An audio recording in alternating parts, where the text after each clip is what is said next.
January 6, 1944. North Atlantic 03:42 hours. Snow fell sideways in sheets of frozen needles as the Luftwaffe signals officer stepped onto the weather-beaten observation deck atop the villa at Saint Nazaire. The port below was dark, cloaked in blackout curtains and cloud. Radar was unreliable. Compass needles drifted in fits. No visibility. And yet somehow, the Americans had found them. U-boat pens had been bombed clean through 3 nights in a row. Not imprecise scatterings like before, but direct, surgical hits. Even through fog and overcast, B-24s came in waves, dead on target, no drift, no hesitation. And tonight, the lookout whispered the same word again. Bearings. The officer raised his binoculars, though there was nothing to see. No flares, no stars, just the storm and the faint, unnatural hum of American engines above the clouds. It should have been impossible. But the impossible was happening. What they didn't know, what Germany's best analysts were now trying desperately to decode, was that the Americans had just deployed something new. Not a bomb. Not a plane. A signal. It was called LORAN, and it would upend everything. In the ruins of Brest, Major Gerhard Eberstadt stood among twisted steel and burning oil, blinking through the snowfall as another B-24 formation faded into the clouds. The bombers had struck with terrifying precision. 3 hits on the locomotive yard, 2 direct hits on the sub-pen doors. Not even the Kriegsmarine had seen it coming. "Where are they aiming from?" Eberstadt barked. "There's no line of sight." An SS signals technician shook his head. No visuals, no flares, just radio bursts. They're navigating with nothing but. He stopped himself. He couldn't explain it. Behind them, the fires crackled. In London, weeks earlier, the U.S. Army Signal Corps had whispered the truth over sealed briefings. LORAN was operational. Long-range navigation. Chain A activated. 4 synchronized radio towers in Greenland, Iceland, the Faroes, and Britain, emitting precise low-frequency pulses. Each bomber could now calculate its position within hundreds of yards, in darkness, in snow, in storms, anywhere from Iceland to the Pyrenees. It was a map painted in the air, and no one else could see it. Captain James Jack LeMay, flying lead in a B-24 from the 446th Bomb Group, grinned beneath his oxygen mask. Outside, it was night black and howling. Their altimeters were bouncing from turbulence, but the console in front of him glowed with eerie calm. The LORAN receiver hummed in steady pulses, twin signals, Station Alpha and Station Bravo. His navigator read out the position. Course drift, negligible. We're within 300 yards of track. Jack glanced at the target map clipped to his control yoke. No lights below, no visual cues, just calculated pulses and coordinates. But the math said they were right on top of the target. He flipped the bomb bay switch. Let him go. 12,000 pounds of high explosive dropped clean from the bay, vanishing into blackness. They hit within 30 meters of the German radar site. 2,000 miles east in a Berlin conference hall, technicians from Abwehr Section F, Signals and Countermeasure Analysis, sat in silence. They had intercepted fragments, signals bouncing at fixed intervals, low frequency, synchronized, measured. One analyst tapped his pencil against the radio printout. It's not Morse, it's not beam guidance. They're triangulating. Another officer leaned forward. What if they're using our atmospheric noise against us, mapping it, charting drift? Colonel Richter frowned. And how do you explain precision through fog, rain, cloud cover? Silence. Someone murmured, "They're flying by radio alone." It sounded like madness, and yet the crater map said otherwise. At Station Bravo, a windswept coastal cliff in Iceland, technicians sat hunched in Quonset huts over frequency dials. Their job was simple: broadcast the signal. Pulse width, phase, angle, spacing. No fanfare, no contact, just constant, invisible heartbeat. The chain could now triangulate over 1,000 miles.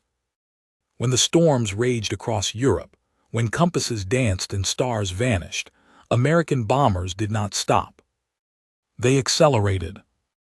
On February 4th, German agents in Brittany reported an event that changed everything. In total blackout under gale force winds, a group of B-17s struck a rail hub near LORAN with near-perfect accuracy. No flares, no radio chatter. Not a single aircraft broke formation, not a single one strayed. The rail lines were severed in 4 places. Resupply to the Atlantic Wall halted for 3 days. The report sent to Berlin was frantic. Are they navigating by ground beacons? No aerial scouts sighted. Possible new radar type, but undetectable. Eberstadt reread the words again and again. One line stood out. They fly with the confidence of daylight, even in blizzard. On March 12th, deep in a farmhouse outside Rouen, a captured OSS asset held under the Gestapo's control muttered through cracked lips during interrogation. "You think radar guides them?" he laughed, eyes glassy. "They're not watching the ground, they're watching the air." "What do you mean?" barked the interrogator. The agent didn't answer. He just smiled, teeth bloody. The next night, a LORAN-guided strike hit a munitions plant 12 miles east of the farmhouse. Not a single bomb missed the compound. In England, at the coastal transmitter site designated Station C, American technicians calibrated a second chain. A new pulse system, designated Chain B, would soon extend LORAN coverage deeper into the continent. The goal was simple. By June, LORAN signals would blanket all of northern France. The storm wouldn't stop the invasion. The clouds wouldn't blind the bombers. Weather, once the greatest ally of secrecy, had just been neutralized. And still, the Germans didn't know how. By late spring, German radar crews no longer dared to rely on weather as protection. Coastal batteries were bombed through fog. Rail depots vanished under clouds. Fuel convoys were vaporized in storms. At first they blamed spies, then radar, then bad luck. But eventually, one captured pilot in Italy gave them the word. LORAN. The interrogator stared. What does it mean? Long-range navigation. The pilot's face was swollen, but he smiled. You can't jam the air. And still the signals pulsed, measured, precise, invisible. The sky had become a grid. And the bombers no longer needed the sun. In the weeks after the strike on LORAN, something began to shift in Berlin. Not panic, not yet, but confusion, thinly disguised as calm. Reports had piled up from Saint-Nazaire, Kiel, Hamburg, and the western reaches of the Ruhr. They told the same story again and again. American bombers arriving dead on target. No warning, no flares, no line of sight, night or day, storm or fog. Signals Directorate Section F had pored over every trace they could intercept. Unfamiliar pulses, always synchronized, always regular. Some officers assumed they were coded messages to bomber formations. Others believed them to be decoys. But deep beneath the Reich Air Ministry, in a windowless chamber lit only by plodding lamps, Oberstleutnant Friedrich Ansler had already concluded the truth. The Americans were flying by radio. Not by homing beacon, not by navigation tower, but by something more distributed. Ansler stared at the parchment sheets pinned across the wall, craters, maps, signal timings. They didn't lie. Something unseen was guiding the bombers through weather that should have made operations impossible. What he didn't yet know was that the Americans had already established 3 full LORAN chains stretching across the North Atlantic. Greenland to Britain, Faroes to Iceland, Ireland to Scotland, and now the next phase was underway, Chain D France itself. On the British coast, under camouflage netting and endless rain, engineers from the U.S. Coast Guard crouched over insulated equipment inside a structure that had once been a sheep barn. They were running calibration pulses. Station Delta to Alpha, begin phase lock now. Low-frequency waves rolled out across the air, moving invisibly, bouncing off the ionosphere, linking up in triangular meshes that gave navigators not just headings, but actual coordinates. Where celestial navigation had failed under clouds, where magnetic compasses twisted in mountain valleys and coastal distortions, the LORAN receiver whispered quiet truth. A crew chief from the 8th Air Force stepped inside the barn, wiping rain off his cap. "You sure this'll hold across the channel?" The chief technician didn't look up. "It'll hold across Europe." April 15, 1944. Outside Brussels, Luftwaffe fighter squadrons scrambled to intercept a reported raid on an armaments depot. By 6:30, they were airborne, climbing into a low ceiling of clouds. But the Americans never came from where they expected. Instead, B-17 formations entered from the south, through a corridor of fog and broken rain clouds, and hit the target with surgical precision. The smoke hadn't even cleared when the second wave arrived. Major Eberstadt received the news from his forward station 2 hours later. "How could they see?" he asked the junior officer who brought the field report. "They didn't," the officer replied. "They didn't need to." Captain Jack LeMay's bomber hadn't seen the sun in 3 days. From the cockpit, it was just white clouds stacked atop gray. No stars, no moon, no breaks. But the LORAN set blinked calmly. 2 faint pulses, always offset, ticking like a heartbeat. "Coming up on initial point," his navigator muttered. 17 seconds. "Bombay open," Jack replied. Below, nothing. No town, no road, just a sea of mist. And then, without fanfare, the payload dropped. 900 feet below, in a French rail yard hidden beneath camouflage netting, bombs exploded through the clouds. The center line of the marshalling yard, packed with fuel tankers, vanished in a curtain of flame. Even days later, when German scouts surveyed the wreckage, the question remained: how had the Americans seen through that? By May, the rumors began to reach Berlin from every occupied territory. The French resistance didn't understand what was happening, only that American bombers now arrived without scouts.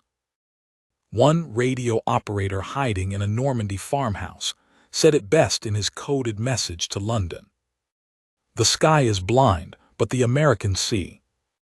In Saint-Nazaire, a captured B-24 tail gunner was dragged into an underground interrogation room. His face was raw from wind and exhaust. He hadn't spoken since capture. "You hit our refueling depot in total cloud cover," the interrogator said. "You shouldn't have known where it was." The airman didn't speak. The officer opened a folder and dropped a photograph onto the table, an image of a LORAN receiver taken from the wreckage. "Tell me what this is." Still, the gunner said nothing. Only when the interrogator left did the gunner mutter, almost to himself, "We don't need eyes anymore." LORAN was still classified at the highest levels. Very few bomber crews even understood how it worked. To them, it was a black box that simply told them where they were.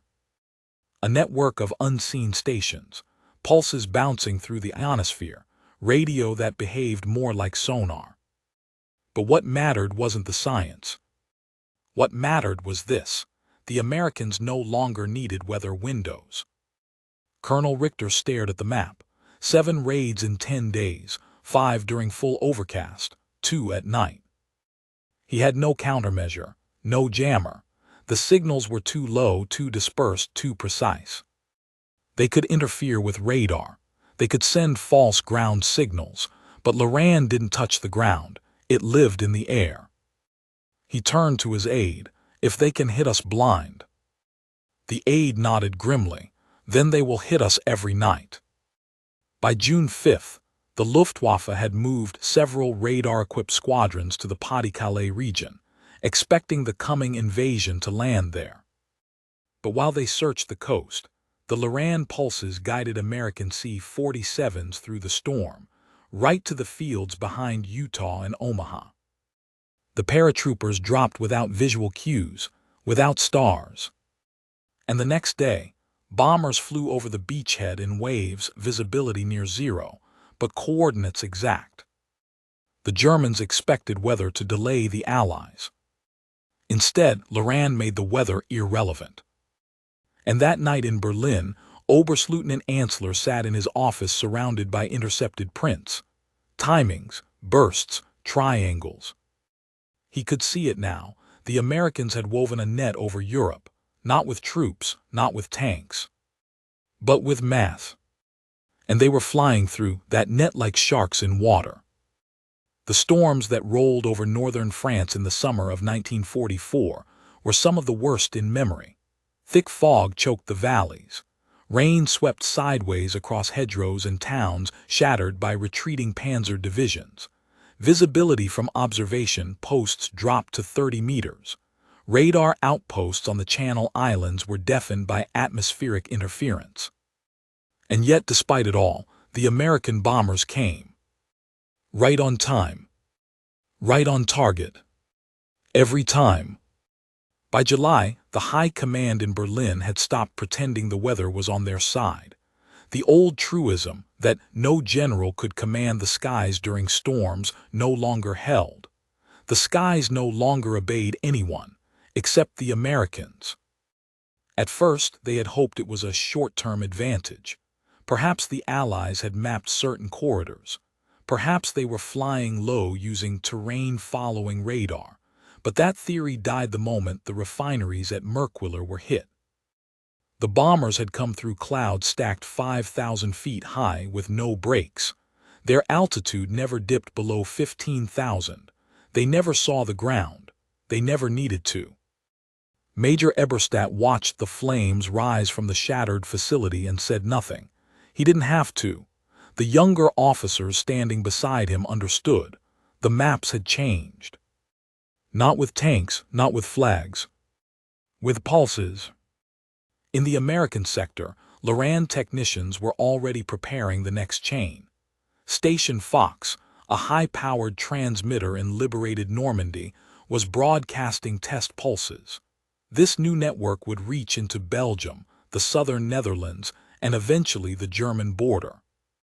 Lieutenant Abigail Flores, an electronics specialist with the Coast Guard's Navigation Division, turned her collar against the wind and knelt beside the signal array. The fog beaded across the antenna, but the waveform remained stable. 2 microseconds offset, her assistant muttered. That puts them within 500 yards of exact position, Flores replied. Her voice was calm, but she knew what it meant. Even in the Ardennes. Even in the heart of the Reich. The bombers would know exactly where they were. The Germans noticed almost immediately. In the first week of September, a pair of Me-109s scrambled from a forward base near Aachen, intercepted an American formation flying toward Cologne. The fighters attacked from cloud cover, expecting the bombers to scatter or lose formation as visibility dropped. They didn't. The B-17 stayed tight. Their headings never wavered. Bomb bay doors opened in unison. And despite being blind, the bombs fell with perfect spacing across the rail junction southwest of the city. The entire depot erupted. One of the German pilots, barely 21, landed with half his engine cowling gone and his hands shaking. He told his debrief officer, "They don't fly like us. They fly as if the clouds don't exist." The impact went beyond destruction. It struck morale. The Boyers Field Division relayed intercepted Allied orders, operations listing precise coordinates, timing, wind drift corrections. All automated, all relying on a term now repeated in every briefing, LORAN. Colonel Richter stood before a wall of scribbled diagrams and said, "They're building their own version of the Earth, A ghost map. We can't see it. We can't touch it, but they fly through it. His aides exchanged glances. Richter jabbed at the map. This is no longer war by weather. This is mathematics. Radio pulses instead of stars. They don't navigate, they calculate. One staffer whispered, "Then we'll never lose them in fog again." No one responded. In a conference room near Darmstadt, a Luftwaffe general posed the ultimate question: could LORAN be jammed? Technicians answered honestly. The low-frequency pulses were too wide to block without also jamming all radio below 100 kHz, including their own. The signal strength was weak, but timing was everything. Disrupting it would require synchronized jamming across thousands of square kilometers. It was impossible. So the general proposed an alternative. Then we must mislead them, reflect their pulses, create false timings. It was a desperate idea. A team was assigned. A test was planned. But the Americans were already 3 steps ahead. By late September, LORAN receivers were being installed in every B-24, B-17, and even long-range PBY patrol aircraft. The training was simple. Read the pulse difference on the scope, apply the correction chart, plot your coordinates. Captain Jacques Lemay could now calculate his position without a navigator. In turbulence, in night, over enemy territory. He didn't need a star. He didn't need a landmark. Just 2 pulses. And the receiver never lied. At midnight on October 2nd, a German signals post outside Kassel intercepted a new set of pulses, chain G. It was stronger, more consistent. A new station had activated deep in France. Less than 12 hours later, 3 squadrons of B-17s flew directly through a rainstorm that had grounded half the Luftwaffe's interceptor wings. They hit a Panzer fuel depot with 95% accuracy. Forensic analysis concluded they had no visual on the target until 5 seconds before bomb release. The conclusion in the after-action German report was short. LORAN enables blind strikes. By November, LORAN was everywhere. Not just in strategic bombers, but in transport aircraft, weather reconnaissance planes, and supply missions dropping into fogged-out airstrips in Belgium. One Wehrmacht colonel wrote in his journal, "They don't guess anymore, they don't search, they know." In Berlin, panic finally gave way to silence, not because the threat had passed, but because there was nothing left to do. They couldn't jam it. They couldn't see it. And the bombs kept falling. Rail lines, fuel stations, bridges. Even in snow. Even in zero visibility. The Reich had relied on fog as its shield, on darkness as its protector. But now the sky itself had been mapped. And no weather could hide them. By December 1944, Germany no longer held the skies, even when they were hidden behind snow. The Ardennes had gone white. Forests stood silent, buried in frost.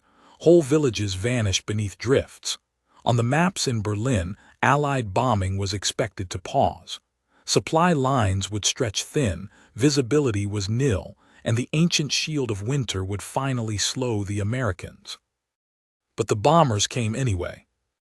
On December 18th, in the opening phase of what would become the Battle of the Bulge, American aircraft flying from airfields in England and northern France struck a railway junction outside Koblenz. There had been no visual cues, no Pathfinder squadrons, no sunlight for 7 days. The raid hit with surgical precision. 35 locomotives were destroyed, 5 bridges crippled, the snow-covered valley burned.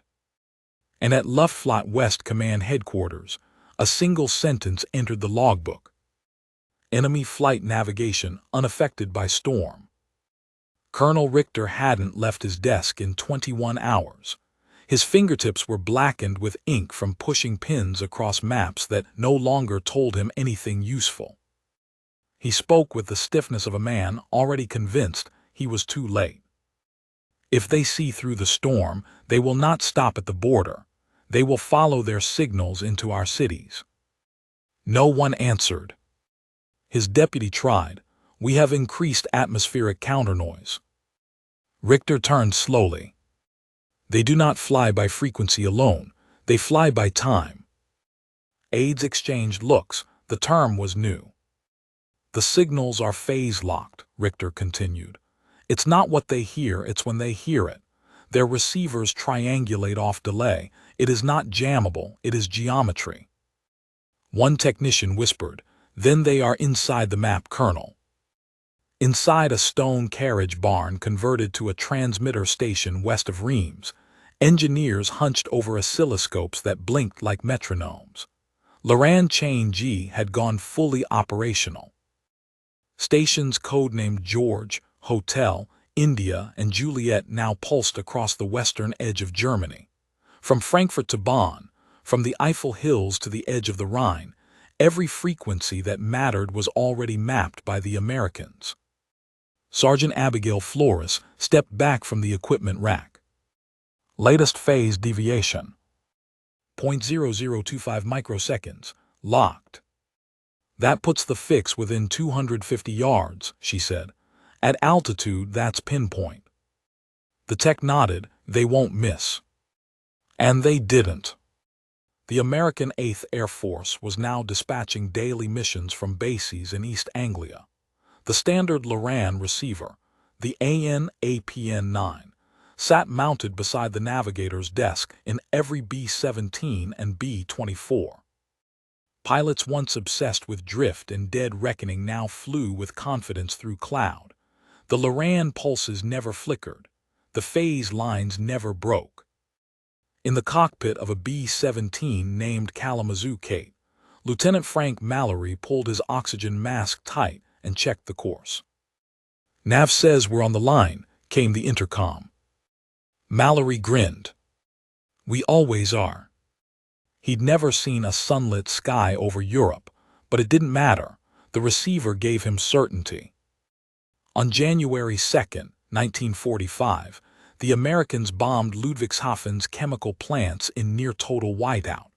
German radar showed the formation, but none of the gunners below could see the planes. Until the bombs fell. 12,000 pounds of high explosive reduced the IG Farben synthetic fuel complex to twisted metal and vapor. Berlin's response was silence. The Abwehr couldn't track the guidance. The signals troops couldn't triangulate the pulse origin, and the engineers couldn't stop the sky from opening again. It had become ritual. Clouds came. Signals pulsed. The bombs arrived. In a Luftwaffe bunker beneath Kassel, a newly assigned signals analyst named Peter Voss flipped through the charred remains of a downed American receiver retrieved from a crashed B-24. The display was cracked, but the tuning dial still rotated cleanly. He had studied engineering in Stuttgart. He knew what phase difference meant. He knew what chain geometry implied. This wasn't beacon following, this was fixing. His notebook filled with sketches, cones, intersecting time curves. "They're plotting with time itself," he whispered. "Every pulse is a point on a clock, not a map." By the time he was finished, he understood, and he understood the problem. The clock was global. The Reich had no access to it. In Dresden, 2 senior SS officers stood on a rooftop watching contrails curl across the gray sky, high above where any flak gun could reach. The war was drawing to its crescendo. American bombers didn't even attempt visual approach now. They flew their coordinates, dropped, turned, and disappeared into cloud. One officer turned to the other. "They fly as if they are led by ghosts." The other shook his head. "Not ghosts, something worse. They don't search, they already know." The next night, LORAN-guided B-17s bombed the city again. The marshalling yard vanished beneath craters. The train lines collapsed. Civilians were caught in the firestorm. And still, the bombers never deviated. No flares, no scout planes, just data. Just pulses. By February, German officers were surrendering not just battle positions, but explanations. The interrogations were different now. They no longer asked why they lost the skies. They asked how the Americans had built this map. But they were asking too late. The Americans weren't building the map anymore. They were flying inside it. On March 9th, during a raid on Kassel, a German radar crew tried a desperate move. They flooded the air with random low-frequency interference, broadcast loops, burst pulses. It did nothing. The B-17s arrived within 30 seconds of predicted time. The bombs fell within 50 yards of the designated pattern. And the pulses, LORAN pulses, hummed beneath the noise unbroken. The bombers didn't need clarity. They needed time. Time differences. Microsecond truths. The Reich's towers could not keep up. Colonel Richter's final report, dated March 28, 1945, said this. It is no longer a matter of outmaneuvering Allied aircraft. It is no longer a matter of blind strikes. The enemy does not see. He calculates. The American Skyforce is not flying in Europe. It is flying in a grid we cannot perceive. Until we destroy the grid, we will never stop them. But the grid could not be touched. It had no headquarters, no central station, no cables to cut. It was in the air. And in the air, the Reich had no defense left. April 1945. The Reichstag was crumbling before the bombs ever reached it. In the bunkers beneath Berlin, the final intelligence briefings were no longer presented as possibilities. They were accepted like sentences. Reports from rail hubs east of Magdeburg, fuel depots outside Leipzig, aircraft assembly hangars in Wismar, all bombed with surgical precision under conditions that should have grounded every plane. No breaks in the cloud, no visual markers, yet every bomb struck true. The Wehrmacht's last defense was uncertainty. If they couldn't defeat the enemy's strength, they could try to hide. But now, even hiding was impossible. A Luftwaffe radar captain said it simply in his final field report. There are no more shadows, they bring their own light. 3 weeks earlier, on March 18th, a LORAN-guided bombing mission struck the underground aircraft engine works in Friedrichshafen. The factory was buried into the side of a mountain. The access points were disguised with netting and natural rock. Even if the Allies had known its exact coordinates, no formation could have seen it through the fog rolling off Lake Constance. But they didn't need to see. They just needed coordinates. And pulses. 4 waves of B-17s flew in from 2 directions, synchronized to the second. The cloud never cleared. The bombs fell. The facility was reduced to slag. Oberstleutnant Friedrich Ansler watched the crater reports with dry eyes. He no longer asked how. He knew. The Allies weren't flying toward Germany anymore. They were flying through it. At a requisitioned manor outside Weimar, German signals analysts from the shattered Abwehr Section F stared at intercepted LORAN data captured from wrecked Allied aircraft. The data wasn't encrypted. It didn't need to be. Pulses, microsecond intervals, charts printed with calm, mathematical confidence. One technician traced the lines on a map and realized something that made his pen stop mid-stroke. They aren't just triangulating where they are, he said. They're triangulating us, every depot, every factory, every train line. The others looked up. It's not navigation anymore, he said. It's targeting.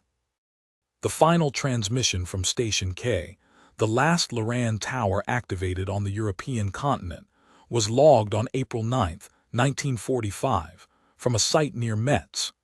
Its coverage extended across the entire remaining German heartland.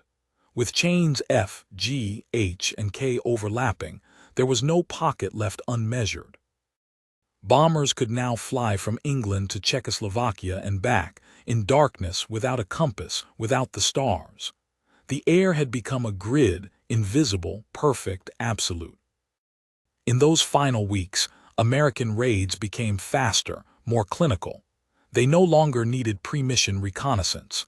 Coordinates arrived directly to the navigators. Hit this junction, this road, this bridge. The receiver did the rest. On April 12th, in a shattered control room in Leipzig, a Wehrmacht colonel whispered to no one in particular, "The sky is American now." No one argued. Even as Hitler ranted in the Chancellery, the walls of the Reich collapsed beneath weapons guided not by heroes or gods, but by math. When the Americans reached the Elbe, the prisoners they captured spoke not of tanks or fuel shortages, but of the cold knowledge that the Allies had mapped the war in ways Germany had never imagined. One Wehrmacht sergeant, bandaged and shaking, was asked how the enemy kept finding them. He answered simply, "They know where we are before we do." At a rail depot outside Dresden, what remained of a flak crew stood beside a disabled 88 gun, staring at the wreckage of a munitions convoy destroyed from the air just an hour before.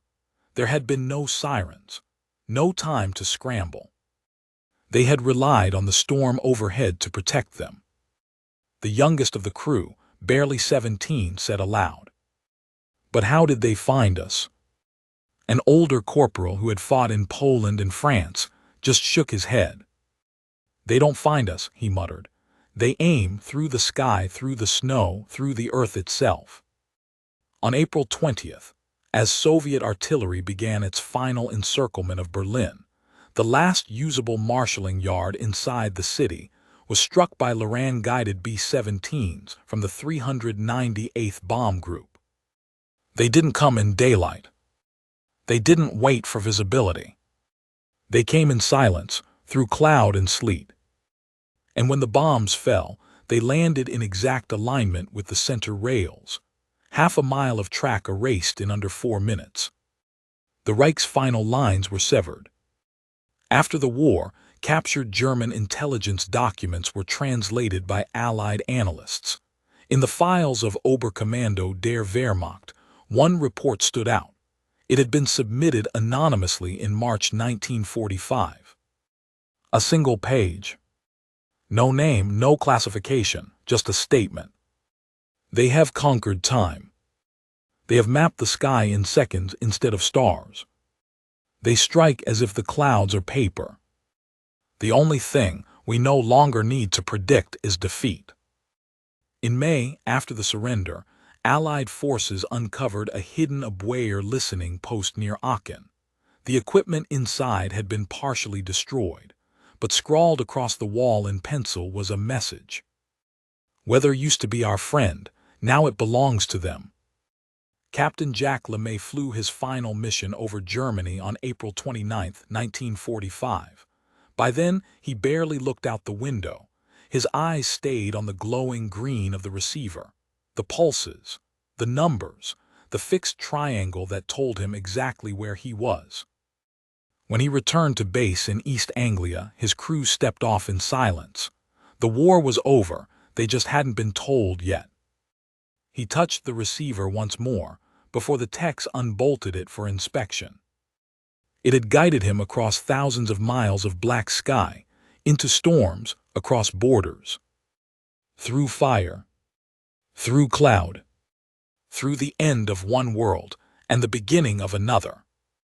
In Berlin, where once stood 1,000 plans for 1,000 years of empire, there were only ruins. They had expected to face bombs, but they hadn't expected to face certainty. And when certainty arrived in 8 pulses per second, every second nothing else mattered. The bombs didn't fall through chance. They fell by clockwork.